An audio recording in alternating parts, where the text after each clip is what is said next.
A close family member is arrested for the murder of 11-year-old Jayden Lee. South Africa waits. Will the president fire or move the implicated police minister Mchunu into another position on Sunday? Does a high-level one-day chat on South Africa's future justify the 700 million rand cost? Hello, I'm Jane Dutton. EWN, in touch, in tune, and independent. The state has been given 2 weeks to hand over full copies of the docket in its attempted murder case against alleged crime kingpin Vusumuzi Kat Matlala. The controversial businessman made a brief appearance before the Alexandra Magistrates Court this morning. He's accused of conspiring to commit murder in the failed hit of his ex-girlfriend, actress Tebogo Tobejane, in 2023. During court proceedings, Matlala's lawyers expressed their disquiet over the extraction of information from his phone in the absence of his attorney.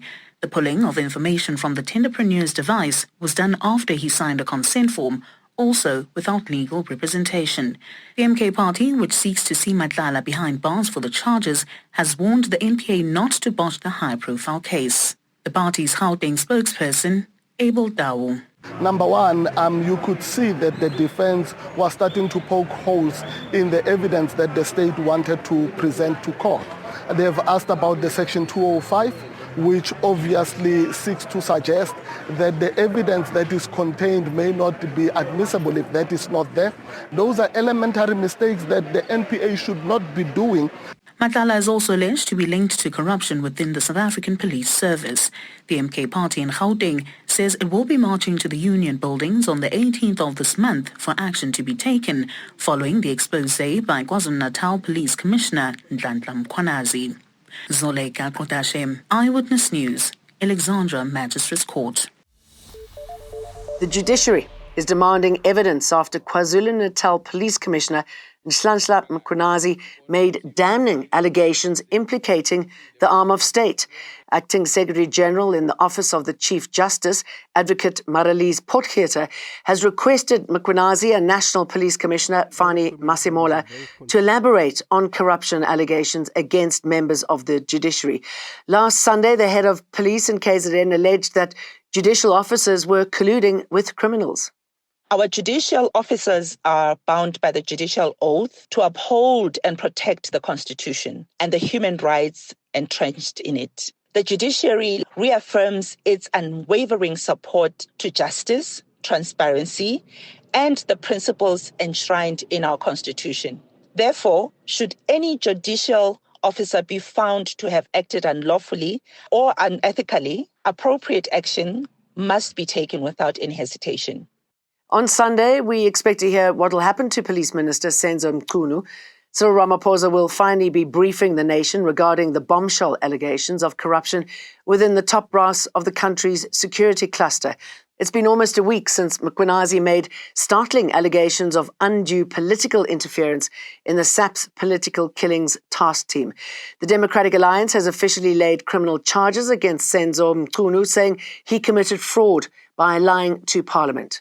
And the National Police Service has revealed Mkhwanazi has been receiving threats since his bombshell media briefing. The family of late former Deputy President David Mabuza have received his remains today ahead of his funeral scheduled to take place tomorrow. A guard of honour has been held at Mabuza's homestead in Barberton in Mpumalanga today, where his remains have been handed over to the family. Mabuza died in hospital last week after battling a short illness. He reminded us often that his own upbringing had been very difficult. He told stories of how much harder it had been for him, and he didn't do this to shame us, but to show us how far he had come and how much further we could go. Dad was not an overly expressive man, but he showed love through belief. He believed in us. He believed we could carry weight, make decisions. He prepared us for life, not by shielding us from it, but by sharpening us for it. An investigation by local and international law enforcement agencies has blown the lid on a transnational kidnapping syndicate. This follows the rescue of a businessman who was kidnapped for a 15 million rand ransom in May this year. At the centre of it is a Mozambican kingpin who was arrested yesterday at his property in Green Hills, Johannesburg. The items found at the Green Hills property in the west of Johannesburg will form part of evidence in a case against the suspects with links to an international kidnapping syndicate. The first suspect arrested was found in Zola, Soweto earlier this week, where he was traced through cryptocurrency linked to Dubai and Mozambique. The suspect's phone also revealed information about ransom negotiations.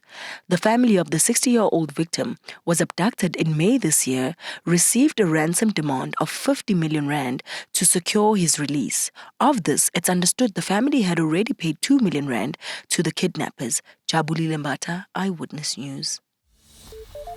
Remember 11-year-old Jayden Lee? Police have made a breakthrough in the case. This morning, they arrested a close family member in connection with the crime. Jayden Lee Meek was reported missing when he didn't return home from school.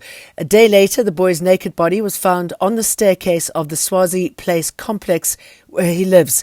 Investigators from the Florida police station and the provincial tracking team say they have managed to link a 31-year-old woman to the murder. The 12 members of the South African National Defence Force arrested in connection with the murder of a Hawks investigator have been released on bail. The Randburg Magistrates Court granted their release on 10,000 Rand bail each this morning, following their arrest in June. The 12 are facing charges of murder and kidnapping after Frans Matipa was shot dead while travelling on the N1 near Hammanskraal in 2023. At the time of his murder, Matipa was investigating the Army's Special Forces link to a kidnapping case and possibly a double murder. The Interministerial Committee working on the National Dialogue is looking to bring down its estimated 700 million rand price tag. This follows concerns raised about the cost of the dialogue, which will feature organisations, businesses and people from all over, like Springbok captain Siya Kolisi, Gift of the Givers founder Imtiaz Suleiman and former Minister Rolf Meyer. The dialogue will be held in August to discuss the country's issues and to try to find solutions. Today, President Cyril Ramaphosa has been meeting with the Eminent Persons Group. It's made up of high-profile South Africans tasked with championing dialogue across the country at the Union Buildings in Pretoria. We were called in by the President of the country. And the President of the country called us. He said, this dialogue is too expensive in its current price. We must get together, the IMC, and they must make it cheaper. Every minister that has the truth can testify to what I'm telling you. So he himself was not happy with the 700 million price tag.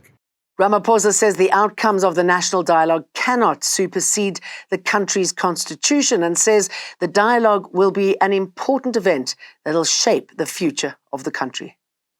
The national dialogue does not and is not aimed at displacing the democratic processes mandated by our constitution. Its outcomes cannot supersede the electoral mandates that the parties that contested for elections and were finally elected into our parliament.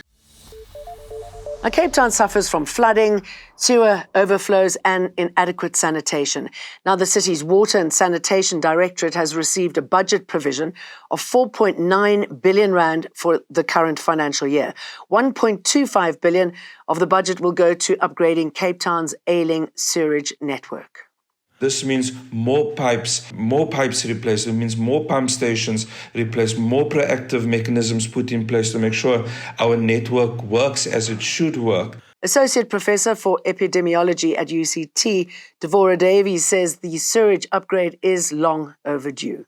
When we see a community where there's open fecal matter in the streets, in the parks, in people's homes, it has failed. And it's been failing now for the past decade.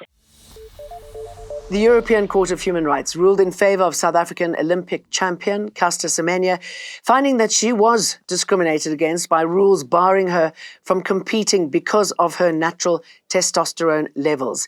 In 2019, Semenya was barred from competing in certain women's track events, including her signature 800 metres, after World Athletics introduced regulations requiring female athletes with differences in sexual development to medically lower their testosterone to eligible levels. I'm a very positive person. Obviously, the outcome of it's great for me, great for the athletes. The most important part about this is that we remain, victorious. We stay focused. We stay, up all the time, and we make sure that, athletes are protected. I think that's our main goal. And the Pretoria High Court sentenced apartheid policeman Johan Marais to 15 years in prison for the 1987 murder of student activist Caiphus Nyoka. Nyoka was shot and killed by Marais and his colleagues inside his Davidson home in Ekurhuleni. And US President Donald Trump plans to ramp up reciprocal tariffs after slapping more than a dozen countries with letters, putting them on notice for higher levies. South Africa now faces a 30% levy on exports that are US-bound from August. And the Texas floods death toll topped more than 100 with rescue efforts called off. And in Gaza, nearly 800 people have been killed by Israeli forces while waiting for aid at 8 points. Many people, including children, are facing starvation there. And that's a final wrap of the week's news. Have a good weekend. See you again on Monday. EWN, in touch, in tune, and independent.